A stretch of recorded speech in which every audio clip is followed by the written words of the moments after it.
সাইদের প্রসারিত দুই হাত যেন এক অলঙ্ঘনীয় পর্বত। কোনো বর্গীর সাধ্য নেই যেটা অতিক্রম করে বাংলাদেশের মানুষকে স্পর্শ করতে পারে।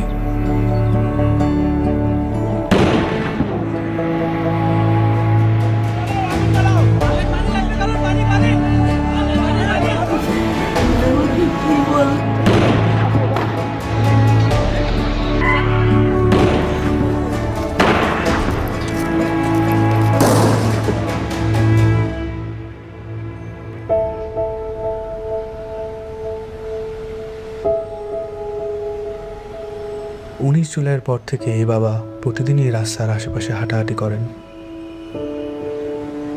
কখনো আবার নির্বাক দাঁড়িয়ে থাকেন।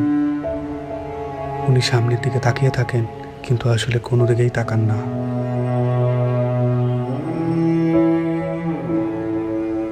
যেসব রাস্তা দিয়ে ওনার ছেলে হাঁটত, ওইসব রাস্তায় উনি দাঁড়ালে উনি ওনার ছেলের রোম পান। আমার ছেলে মৃত্যু অবস্থায় যখন দাফন দিতে নিয়ে যাবে, এর আগে যখন দেখছি যে হাসতেছে, সে হাসতেছে, হাসি মুখ অবস্থা। ইভেন্টের কাজ করতো, শুধু বাপের কিভাবে একটু সাহায্য করে, কোনো আজে বাজে আড্ডাতে ছিল না। ওই সারাদিন শুধু কলেজ থেকে আসা ও একটুখানি বিকেলবেলা একটু বন্ধু বান্ধব নিয়ে ক্রিকেট খেলতো, ক্রিকেটের পাগল।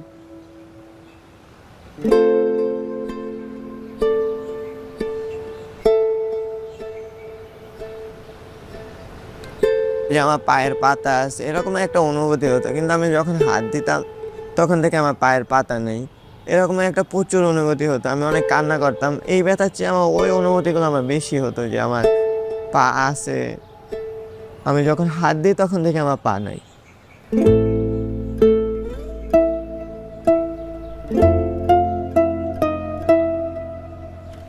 এই হসপিটালে আমি অল্প কিছুদিন হলো আসলাম।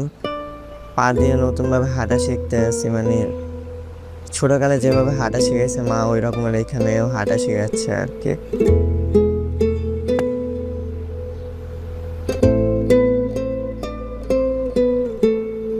একটি প্রতিবন্ধী কিশোর, 7 বছরের বাচ্চা, ল্যাংড়া মানুষ যদি সংগ্রামে নামতে পারে, তাহলে আমি কেন বসে থাকবো ঘরে? একদিন তো মরতেই হবে, তাই মৃত্যুর ভয় করে স্বার্থপরের মতো ঘরে বসে না থেকে গুলি খেয়ে বীরের মতো মৃত্যু অধিক শ্রেষ্ঠ। আমি যদি বেঁচে না ফিরি, তবে কষ্ট না পেয়ে গর্বিত হয়েও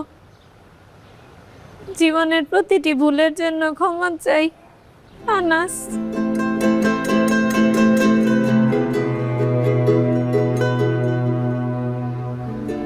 আমার সন্তানের বুকে গুলি লাগছে, আর ছিদ্রটা হয়েছে আমার কলিজায়। আল্লাহ পাক যতদিন আমাকে হায়াত দিছে, আমি এই হাহাকার নিয়ে বেঁচে থাকবো।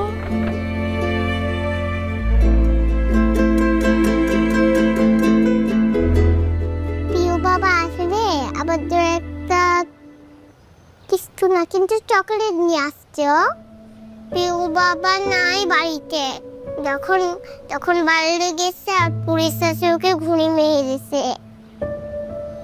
আই মিস ইউ পিউ বাবা।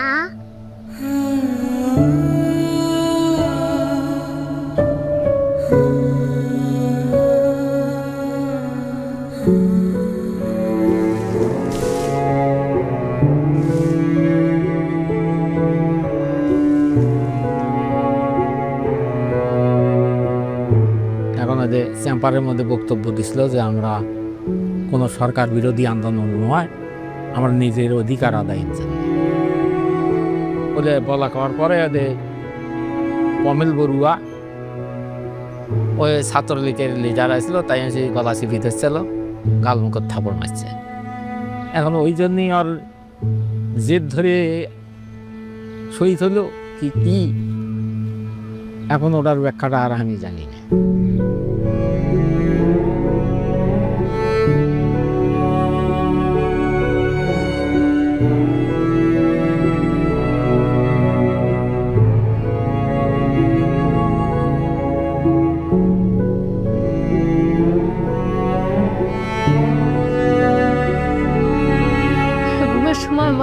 খাইয়া ঘুমায়, সেই ঘুমটা ঘুমাইতে পারে না, তখন আফাইতে ভাই করে ফ্লট করে ঘুমে লেগে আবার উনি কোলে লই।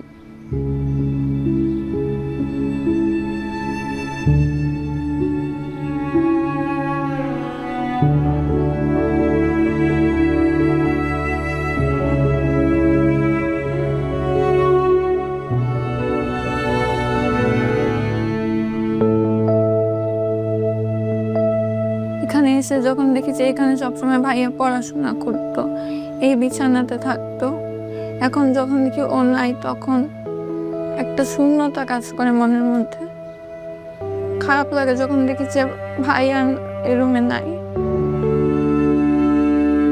এই ছবিটা 18 জুলাই আমার আন্টি নাজিয়া খান ফেসবুকে পোস্ট করেছিল।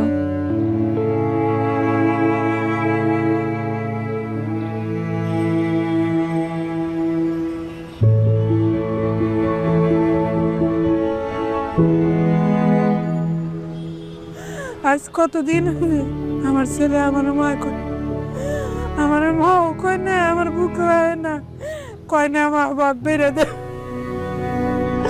আমার সন্তানদের যারা যেভাবে মারছে আল্লাহ তাদের বিচার করুক। আমি সরকারের কাছেও বিচার চাই, জনগণের কাছেও বিচার চাই। আমার সন্তানদের মারছে, হাজার হাজার মায়ের বুক খালি করছে, যে কালি করছে তারও বিচার করুক আল্লাহ। কতটা তুমি হারালে বন্ধু, কেঁদেছে অন্তর, জানো না তুমি হারাবার ব্যথা, জানে পলাশির প্রান্ত। হারিয়ে গেছে যেখানে মায়ের সোনার নোলখানি, গোলা ভরা ক্ষেতের ফসল, সাজানো ফুলদানি। এ হারানোর বেদনা তুমি রেখো অন্তরে, দেখবে তোমার দুঃখ লুকাবে পলাশির প্রান্তরে। বাংলাদেশের বুকের ওপর চেপে বসা 36 দিনের এই ভারই আমরা নিতে পারছি না। একবার ভাবি চলেন 16 বছরে কত বড় ভার হয়ে এটা আমাদের বুকের ওপর বসেছিল। এই ভারই আমাদের শক্তি দিক সংস্কার করে নতুন বাংলাদেশ গড়ার।